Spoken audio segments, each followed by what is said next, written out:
Hello Standard 9th, welcome to SS class, and we are continuing our chapter number 7, and we have already started formation and reorganization of Indian states. Now it has been classified into four, class A, class B, class C and class D. Now interestingly, states included in all four classes did not have equal status. अब ये सबसे interesting बात है कि ये जो four class में divide हुए स्टेट्स थे, इनका स्टेटस इक्वल नहीं था. However, they were inseparable parts of India. But ये इंडिया के यानी कि इनको सेपरेट नहीं किया जा सकता. मतलब वो इंडिया यूनियन में इनका ये स्टेट्स का होना भी ज़रूरी था या फिर ये एक हिस्सा. And in this way when the constitution of India came into force, India was the union of these states. तो जब कॉन्स्टिट्यूशन ऑफ इंडिया फोर्स में आया था, तब ये जो इंडिया का यूनियन, ये स्टेट्स जो थे वो यूनियन थे इंडिया का. And however this prove to be the temporary arrangement. पर ये क्या हुआ कि टेम्प्रेरी अरेंजमेंट जैसा रहा. Thereafter a new demand of reorganisation of states और linguistic basis started becoming strong.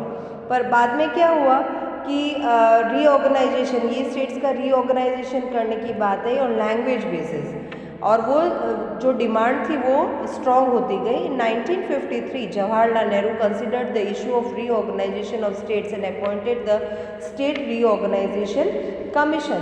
तो 1953 में जवाहरलाल नेहरू ने इस चीज़ को कंसिडर किया और वापस से एक स्टेट रीऑर्गेनाइजेशन कमीशन अपॉइंट किया. Retired Chief Justice of the Supreme Court of India, Justice Fazal Ali, was appointed as its chairman, and the other two members of the commission were Mr. Hridaynath Kunjru and Mr. K.M. Panikkar. तो ये थे chairman, मतलब कि जो supreme court के retired chief justice थे वो state reorganisation commission के उसमें मतलब उनका नाम था. And then retired chief justice and justice Fazal Ali, उनको एज अ चेयरमैन अपॉइंट किया गया था. इसके अलावा दो और मेंबर थे, मिस्टर हृदयनाथ और कुंजरू एंड के.एम. पाणिकर. ये कमीशन ने सभी स्टेट्स को पूछा to submit its recommendation through various public opinions. तो ये कमीशन सेट हुआ लैंग्वेज बेसिस पे स्टेट्स का वापस रीऑर्गेनाइजेशन करने के लिए. तो ये कमीशन ने सभी स्टेट्स को कहा कि अलग अलग पब्लिक ओपिनियन के थ्रू अपना रिकमेंडेशन सबमिट करो. और इसलिए above all bilingual Mumbai state was reformed, in which Maharashtra, Gujarat and Saurashtra were included, and Mumbai was made as the capital of this state. अभी यहाँ पे एक एग्जांपल दिया है कि बाईलिंगुअल स्टेट मुंबई था, उसमें महाराष्ट्र, गुजरात, सौराष्ट्र ये सब आते थे. तो मुंबई इसका कैपिटल स्टेट था. Finally a bill making changes in the constitution and reorganization state was passed and implemented from 1956. तो फाइनली एक बिल में चेंजेस किए गए और इन द कॉन्स्टिट्यूशन और रीऑर्गेनाइजिंग स्टेट्स का जो एक इशू था वो पास ऑन किया गया. इसका इम्प्लीमेंटेशन हुआ 1956 में.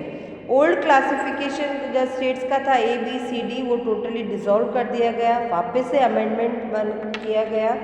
और first appendix of the Indian constitution and in place of earlier classification two parts were form comprising the constitutional states and union territories. The 14 states included Andhra Pradesh, Assam, Bihar, Mumbai, Jammu Kashmir, Kerala, Madhya Pradesh, Madras, Mysore, Orissa, Punjab, Rajasthan, Uttar Pradesh and West Bengal, while union territories included Delhi, Himachal Pradesh, Manipur, Tripura, Andaman Nicobar and Lakshadweep.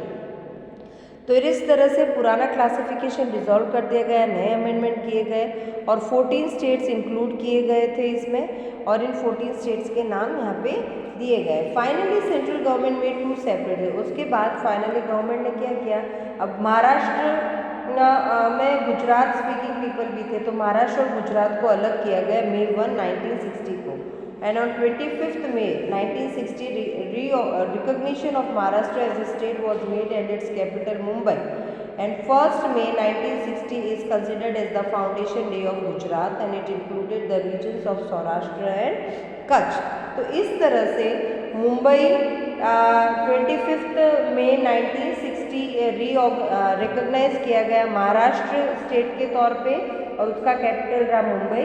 और 1 मई 1960 day को गुजरात का foundation day कहा जाता है और उसमें regions include किए गए सौराष्ट्र और Kutch. Hope so you must have understood. We'll continue the remaining part in the next lecture. Till then, take care. Have a nice